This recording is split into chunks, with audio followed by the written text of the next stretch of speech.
Booyah. Back at it.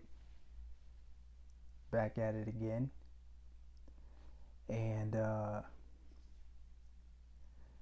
I'm gonna go for it. I'm gonna go right into this because I never since I've been doing these, I never approach it with like, oh, what am I gonna talk about?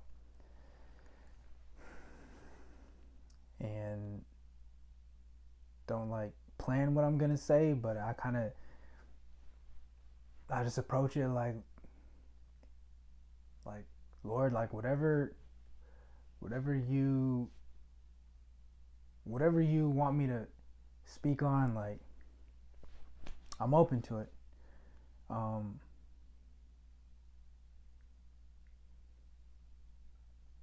Asking Holy Spirit, like, yo, whatever it is that you press on my heart, like in the moment, that's the wave I'll ride. And and right now it's this. I love music. I'm an artist.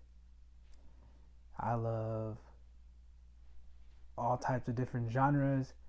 Um,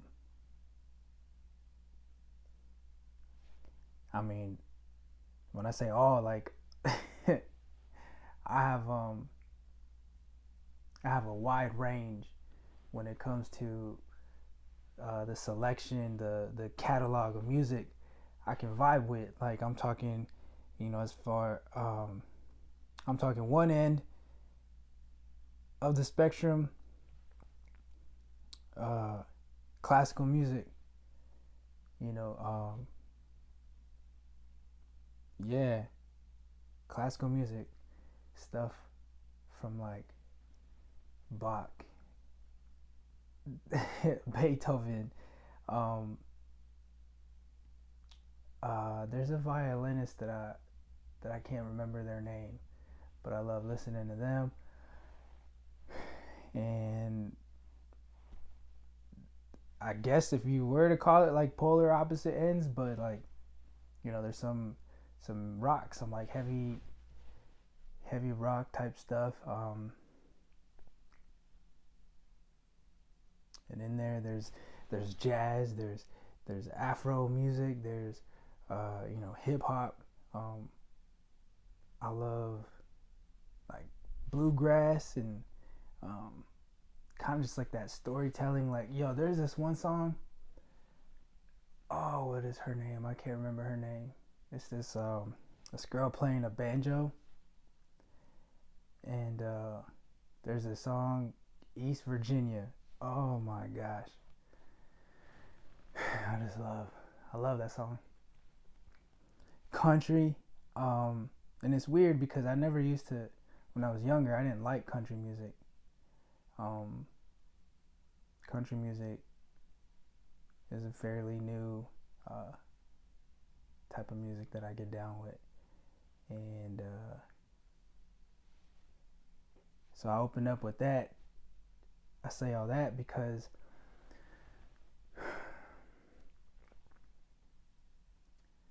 like when it comes to Christian music, I feel like it's kind of weird, honestly, when people categorize like Christian music is a category, right? So music made by Christians for the Christian experience, for the Christian walk, the Christian life. Um, because then you have Christian rap, you have Christian pop, you have Christian alternative music. Uh, I think it's a little. This is just me personally. I feel like it's a little weird when we categorize worship music. Like worship music is a genre or a category. I don't know. That's just me. I feel like worship is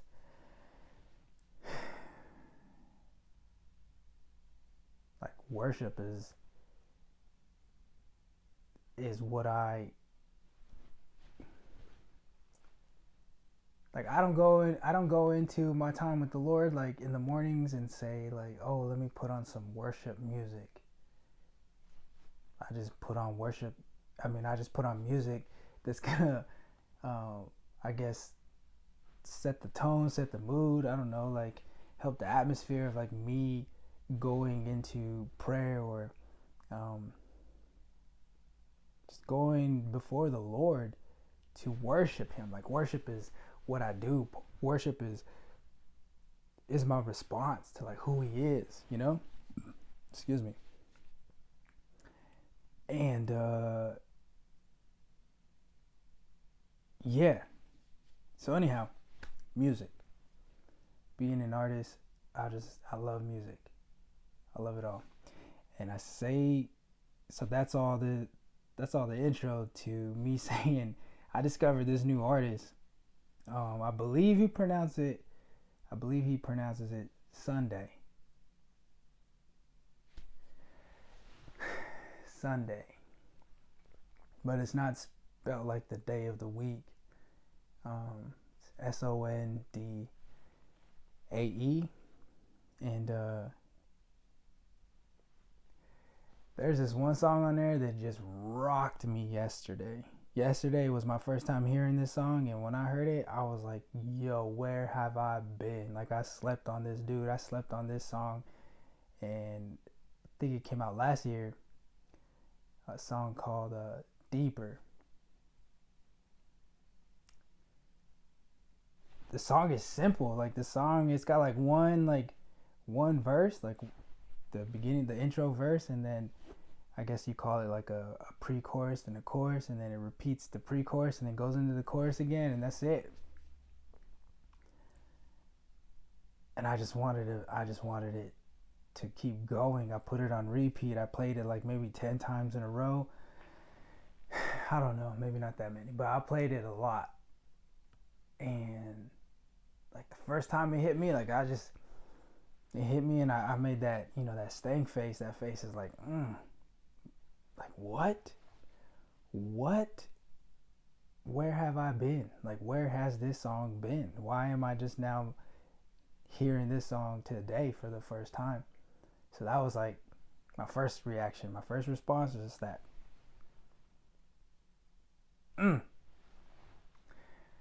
And by the second or third time, I was in tears. I was in tears because I felt like my mind started, I guess, I don't know, for me, when I'm listening to music, like, I'm not just listening to it, I'm also like watching the image that it paints, or like I'm watching the story that it's telling, or I'm envisioning, like, yeah, like I'm seeing the images that it's creating, in my imagination. And with this song, like, I started seeing how this song was so applicable and so real, like in my life. And it's like it says, the chorus simply says this: Jesus, take me to a place where I can fall in love with you a little deeper. And I was like, yo, what?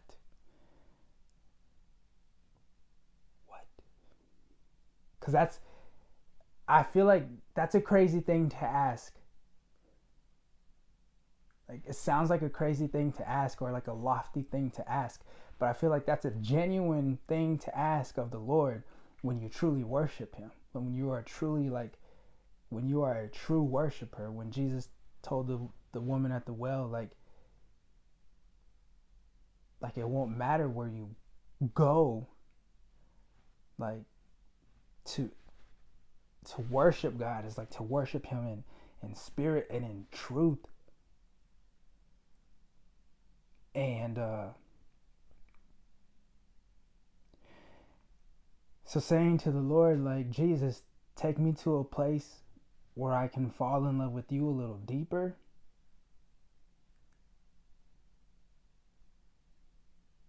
Because I think that sometimes we might think, and by we I mean believers in Jesus, I think when we hear that, or when we think that, or ask that, even like, Jesus, take me to a place where I can fall in love with you a little deeper, we might think it's a place where like everything looks neat, or everything looks put together. Take me to a place where everything is pretty. Take me to a place where everything is shiny and sparkly. Take me to a place where it's quiet. Take me to a place where there's less air pollution. Take me to a place where the water isn't murky and muddy and dirty. Like, take me to a place where there aren't any problems. I think we get it twisted like that. Take me to a place where I can fall in love with you a little deeper. And we think that maybe that place needs to be a place, or can only be a place where like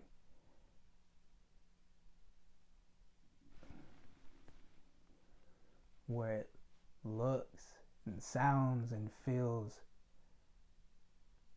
safe or quiet, or like I said, neat and put together well. I don't think that's always the case. I don't believe that's. Now he might. I think he very well could. Like, the Lord could. He will. He can do that. He can take you to a place where it looks tranquil. He can do that. I don't think that's necessarily always the case, though. I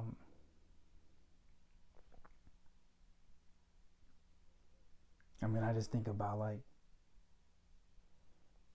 people who the Bible talks about, like, who are in some ugly situations. Ugly, painful, dysfunctional.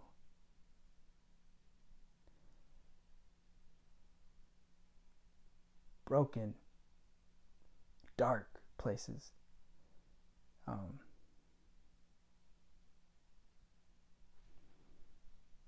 And yet they were still able to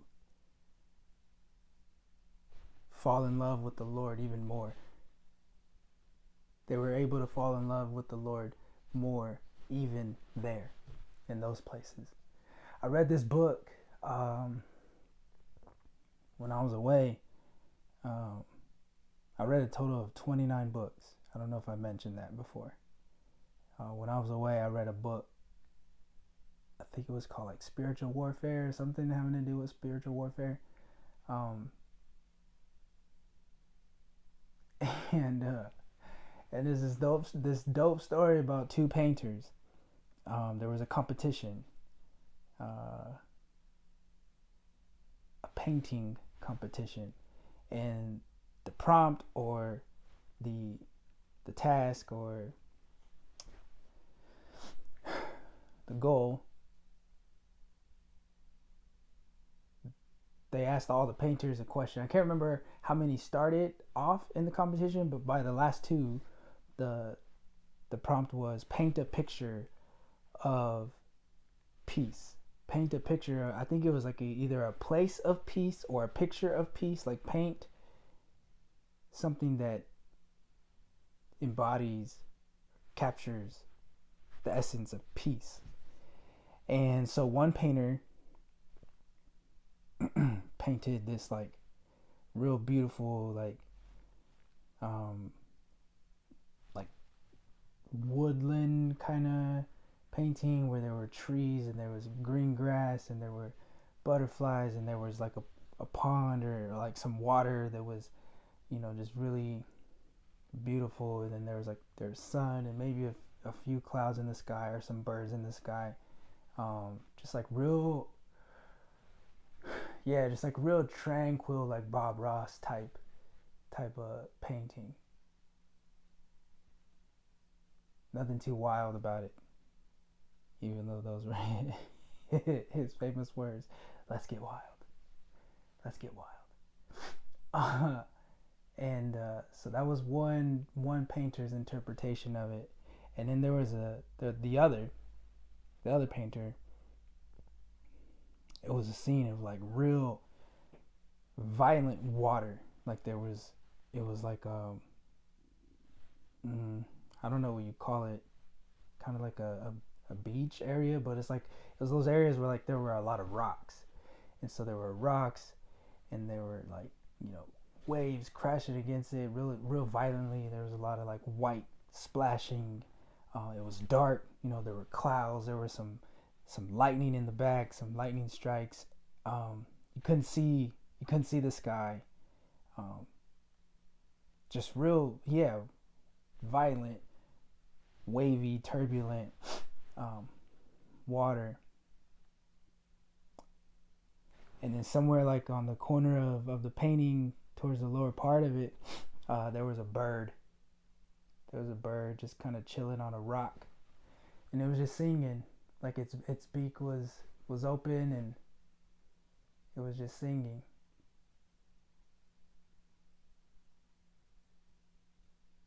And that artist was the one that won. That painter was the one that won the competition. Because when he explained it, or I don't remember if the author of the book explained it or one of the painter explained it. But it talked about like how it said how when things are pretty and quiet and still, and there's no disturbances and there's nothing being shaken, like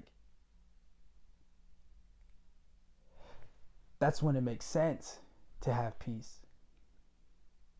But in the other painting, like when things are violent, when things are um, crashing, and when things are dark, when things seemingly look like, yo, these are not good conditions. But then you have that little bird there, just chilling on the rock, singing. Like that's when peace that doesn't make any, like, where it doesn't make sense to have peace. Why would that bird have any reason to be standing on that rock just singing? What sense does that make? That's true peace. That's a true depiction of peace.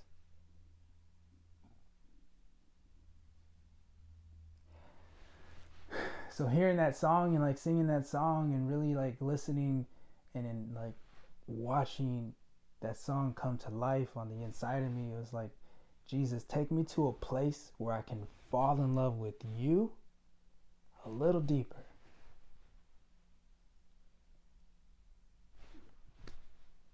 I believe that like he hears that cry, he hears that prayer, and he sees the need for that to happen. And by the Spirit, he leads us through a place that's like ugly, dark, painful. And I guess maybe I feel like as I'm saying this, I'm like trying to like tiptoe around it a little bit, or trying to like word it in a way where it doesn't come off like, oh, God is a loving father, and Jesus is the good shepherd, and so like why would he lead us into dark and ugly and painful situations or places, right? I also believe that life happens, circumstances happen, you know, choices are made that create certain circumstances, that create certain conditions, and those conditions and circumstances aren't always good. You know, there are a lot of broken people on this planet who make broken decisions that create broken conditions and circumstances and atmospheres, right?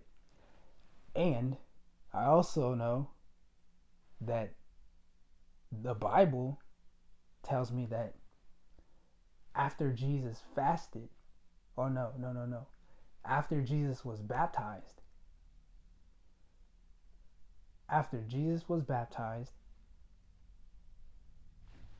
the voice of the Father declared, "This is my Son, and I'm pleased with him." The Spirit, descended upon him, and this really beautiful, like, supernatural moment. And then it says right after that the Spirit led Jesus into the wilderness, where he was tempted by the enemy, by Satan, by the adversary, by the accuser.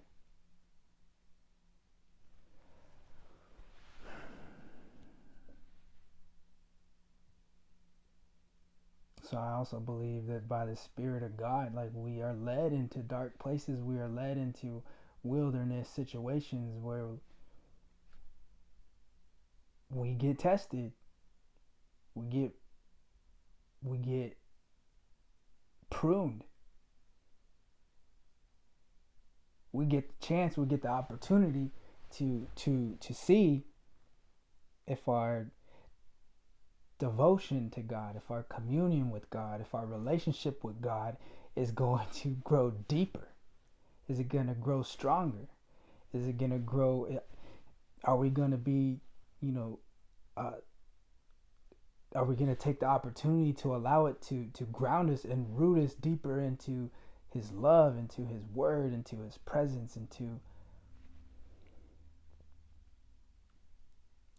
Jesus, take me to a place where I can fall in love with you a little deeper.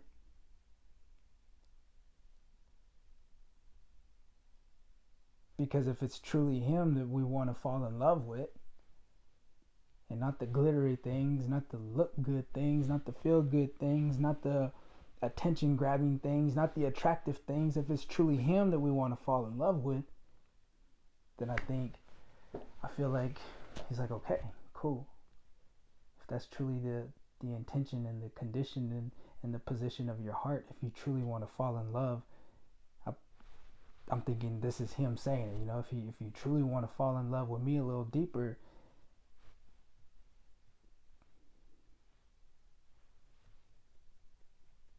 then we're going to see if you really mean that or not. We're going to find out. Is you really about that life? Is you really about that falling in love with him life? Is you really? Yeah.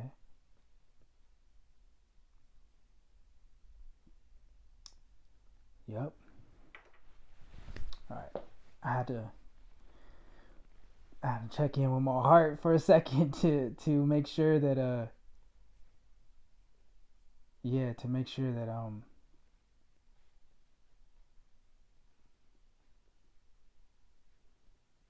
that I can truly say this with the 100% conviction and resolve.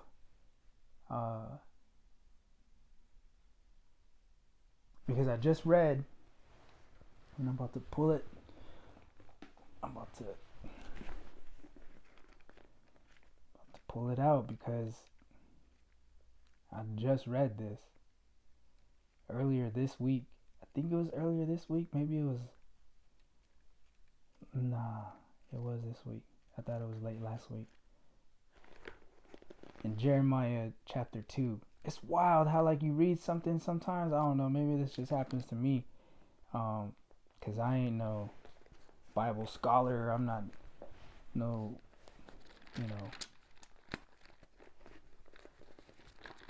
theologian. I'm not a Bible expert. So it's funny to me. It's wild to me sometimes when I read something and I'm like, yo, has this always been here? I'm like double checking what version I'm reading out of. I'm like, is this just this verse has always been in here like this? How come I'm just finding that out? So anyhow, that's what this verse did to me, yo. In Jeremiah chapter 2, verse 19, I'm going to read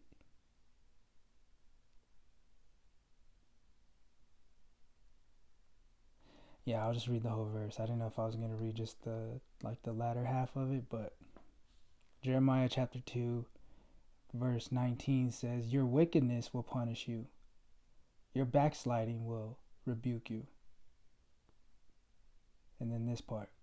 "Consider then and realize how evil and bitter it is for you when you forsake the Lord your God and have no awe of me, declares the Lord Almighty." I thought that was crazy. This was wild to me because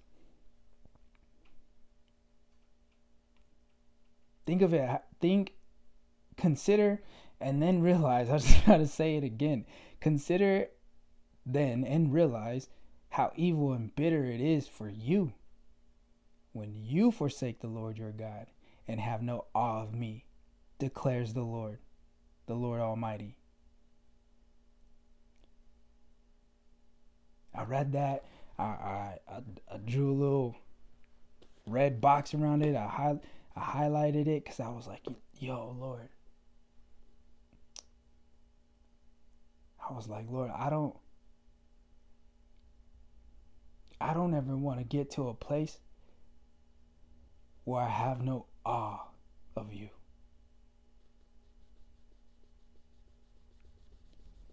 Like, I always want to make sure that I'm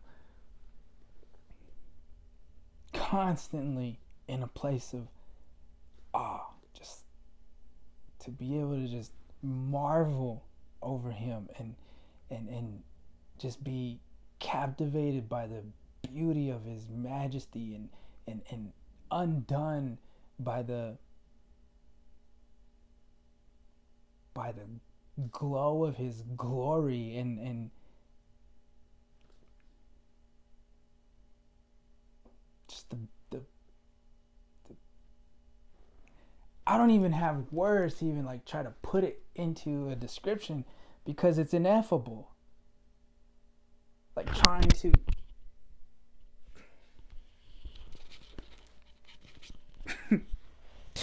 oops. That's how feeble and finite my attempt is to try to talk about being in awe of God, being in awe of him. Like I can try to make sure the setup and the arrangement is as good and as presentable as it can be, right? I could put on the jean jacket. I could, put on the outfit that makes me look presentable and clean and put together, right? To show him like, Lord, I'm in awe of you, right? And then what does it look like when shit just don't go your way? When things just start falling off and falling apart and you're like, "Oh, okay, this is not what I meant by take me to a place where I can fall in love with you a little deeper." And I think this is that, because we get to a place where we're like, man, this is ugly, this is painful, this is hard to deal with, this is embarrassing, this is humiliating. Like, I have to humble myself now. Like, that means I got to put down my pride. I got to put aside and kill and crucify my ego and my flesh, and I can't have it the way I want it to happen. Like, I got to now fall in love with you a little deeper in these disgusting circumstances. That's not what I asked for. That's not what I meant. That's not what I was implying when I said, take me to a place where I can fall in love with you a little deeper. But then you're in this dungeon. And while you're in that dungeon, are you going to get lost in the darkness? Are you going to be consumed by the darkness? Are you going to be, swayed by the evilness and the wickedness and the backsliding?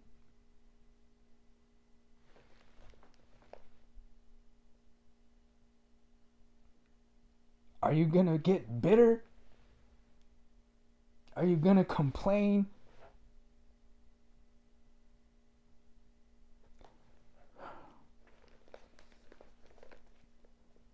Or are you still going to choose to have a sense of awe of Him, the Lord Almighty?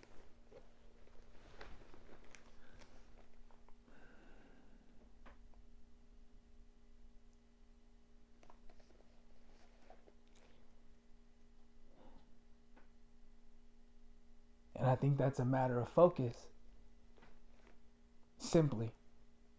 As simple as that. It's not complicated. It's really not. I'm not going to sit here and try to give some kind of, I don't even know the term, exegetical type of distortation. I'm not trying to give no hermeneutical presentation. I'm it's as simple as that. It's simple. What are you choosing to focus on?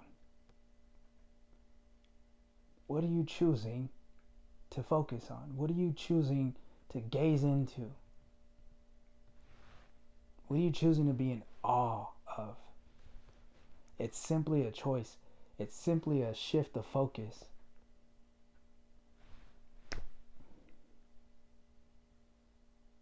Jesus, take me to a place where I can fall in love with you a little deeper. Okay, deep into the dungeon. Ooh, didn't think it was going to be here. But if the position of my heart, if the intention and the attitude of my heart truly is, take me to a place where I can fall in love with you, then no matter where you lead me to, no matter what season of life I'm in, no matter what my physical, conditional surroundings look like, no matter what circumstances I find myself in, no matter who's in my life, no matter who's not in my life, no matter how successful I look, no matter how successful I become, because it's like if He leads us to a place of success, I think He knows. He knows, actually, I got to lead you to a place where I can break you.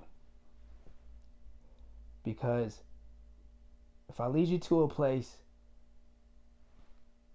of success, you'll become awestruck of all of that. And you'll make all of that an idol. And so you'll no longer be in awe of Him. You will be in awe of your idols. And you'll be in awe of all the eyes that are on you. And you'll no longer be in awe of Him.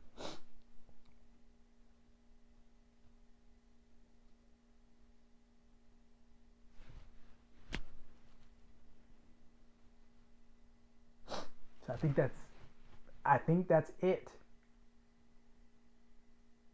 Is asking yourself, asking myself, what am I focused on?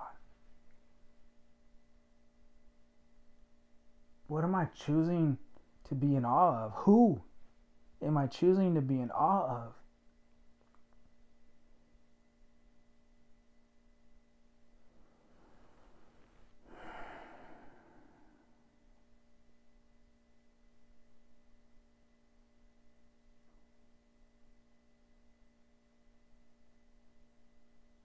I'm thinking now of that verse in Isaiah.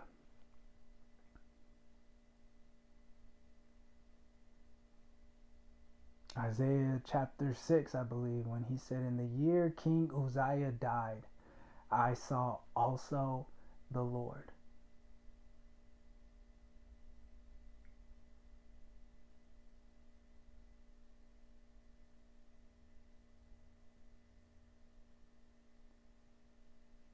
So when you see something die,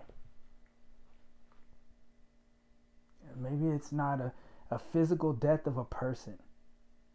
When you see a dream die, when you see an expectation die, when you see a relationship die, when you see a goal die, a career die,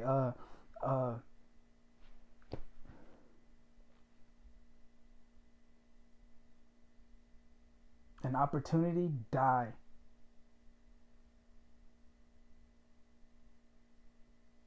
can you also see the Lord? Are you going to be so consumed and so consumed and overwhelmed by the pain and the disappointment, and so distraught by the ugly, uncomfortable, inconvenient circumstances that the death of that thing created? You're going to be so overwhelmed by all that you just die with it. Again, maybe not physically. I'm not speaking physically. Are you gonna die emotionally and just check out and unplug, disengage from people? Are you just gonna isolate? Are you just going to, do whatever it is that you want to do? Are you gonna revert back to doing things, that an older, dysfunctional version of you is used to doing because that's what you did to escape uncomfortable and unfamiliar feelings and emotions, the things that you didn't want to confront and sit in and process and grow from? So it's easier to just distract yourself or numb yourself or to just pretend like it's not there. You're gonna go down and die with it.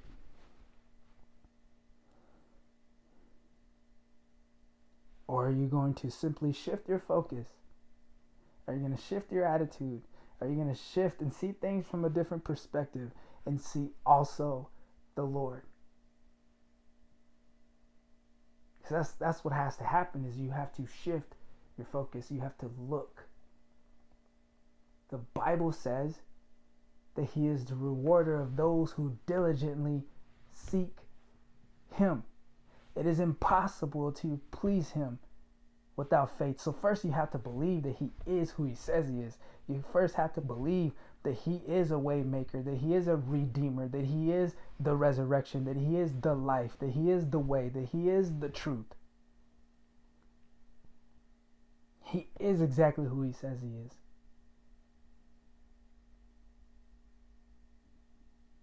So that when things don't go the way we want them to, when life happens and it, punches you in the teeth, because it will. And Mike Tyson preached it best. He said, it's always the punch you don't see. Everybody's got, how did he say it? Everybody's got a plan until they get punched in the mouth. And life will punch you in the mouth. I think the key elemental factor is that you have your mouthpiece in.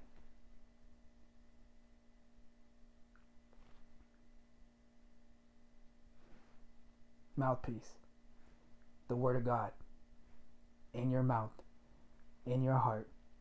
In your mind.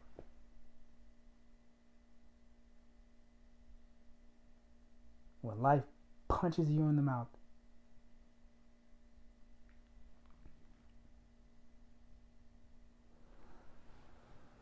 I did not want to tell this story, but okay. Okay, God. Gosh. I did martial arts when I was younger. And I was really good. I was pretty good. I was so good, I made the junior Olympic team. I think in 1996, 5?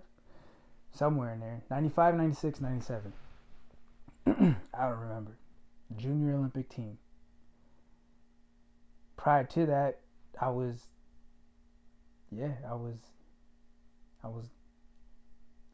winning all the medals. And I was in this sparring match.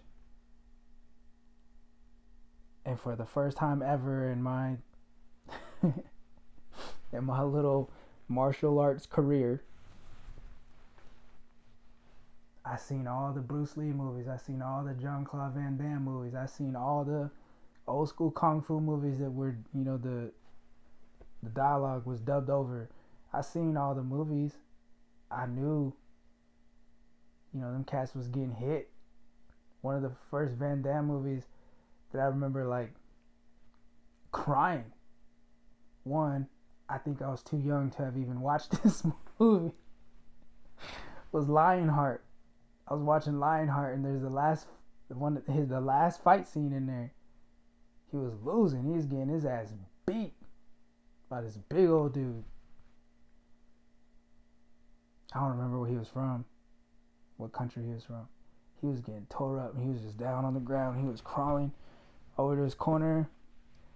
The dude in his corner, the black dude, was like, "Man, just stay down, bro. Just stay down." The person who like set up the fight bet against him, and his Van Damme's corner dude in his corner was like, "Look, like all the money's on him. Like just stay down. We'll take our cut. 50-50 all the way." That's what he was saying. 50-50 all the way. Van Damme looked at him. He said, "Wrong bet." And he got back up. But I remember crying watching that movie, because I was like, yo, Van Damme can't be down like that. He can't be getting his face kicked in like that. I was sad. I saw him get up and win that fight. That movie ended great. Great ending. My 10-year-old, 11-year-old, I don't know, 9, 10, 11-year-old self, I was in this sparring match and I was doing my thing. Bow, bow, bow, wah, wah, yeah. I get kicked in the eye. Boom. We had headgear on, but there's not much covering your face, and I get kicked in the eye. I was like, oh. I dropped to the floor. I had never felt pain like that ever in my life, yo. Never. I hear everybody like telling me to get up. Yo, stand up, because you get the 8 count. 1, 2. And I remember my coach saying like, get up, we'll take a timeout, because you could take just stand up. I remember just holding my eye like on the ground. I was trying to get up. And the pain, I was so focused on the pain. I was in so much pain. I couldn't get up. I got counted out. And I lost that fight.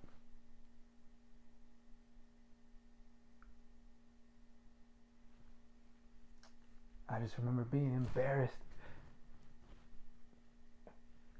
I remember just not knowing what to do, not knowing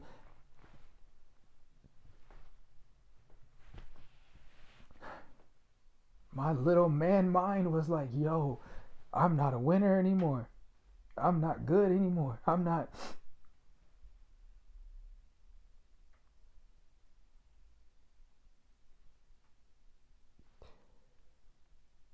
I lost that fight. I got counted out.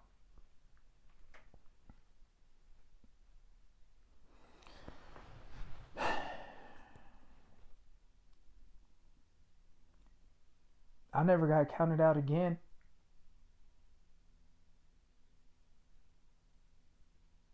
Because you know what that fight did? That fight reminded me to keep my guard up.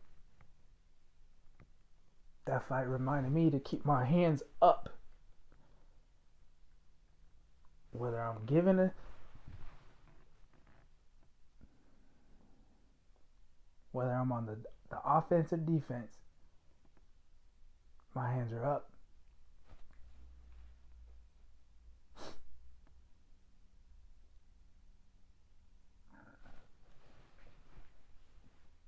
Not knowing that the next time I'd be knocked out like that, I'd be 33 years old.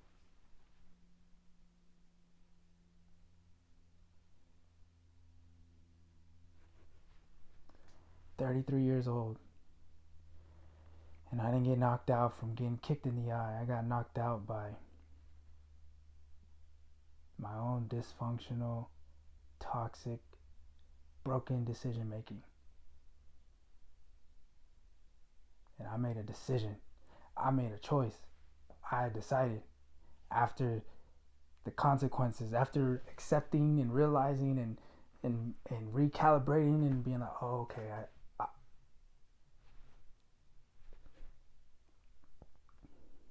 I see what's happening. I see now where I'm at, and I see now why I'm here. And shifted my focus and shifted my attitude and adjusted my heart. And that fight, the rest of that fight, the rest of that journey, the rest of that process has now put me in a place where I'm like, yo, I don't care where it is that you send me, Lord. I don't care if you send me to the pit. I don't care if you send me to the penthouse. I know that wherever you send me, I want to be the son.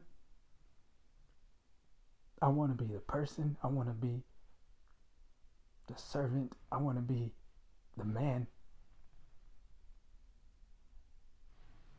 Wherever you send me, it is a place where I can fall in love with you a little deeper. So that means I have to keep my eyes on you, I have to keep my gaze fixed on you, and I have to keep my hands up. I have to keep my hands up.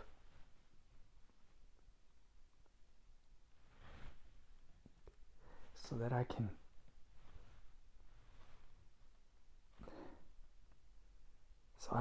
that I can receive what it is that he's giving me.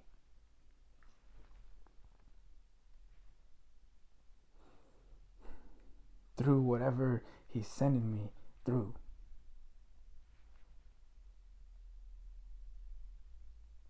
Because even if I'm going through something that wasn't his fault, or wasn't his plan, or wasn't his best for me, whether it's something that I'm going through because of my own decision making, or because the enemy just doesn't like me, and he's trying to kill me, and he's trying to destroy me, and he's trying to take everything from me. I know now that if it didn't come from his hands, it's got to go through his hands. It's got to go through my Father. So if my Father allows it, I can get through it. I keep my hands open. I keep my hands up. I keep myself in a position of, you know what, I'm going to worship you no matter where I am. I'm going to worship you no matter what I go through.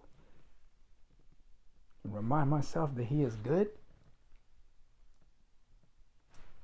He can only be good. Remind myself that he never leaves me or forsakes me. Keep my hands up. And grow deeper in love with him.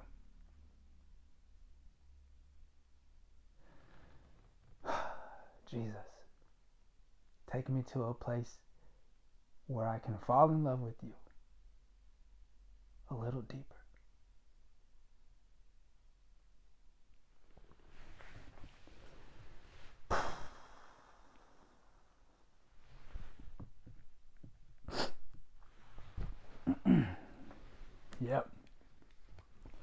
Yep.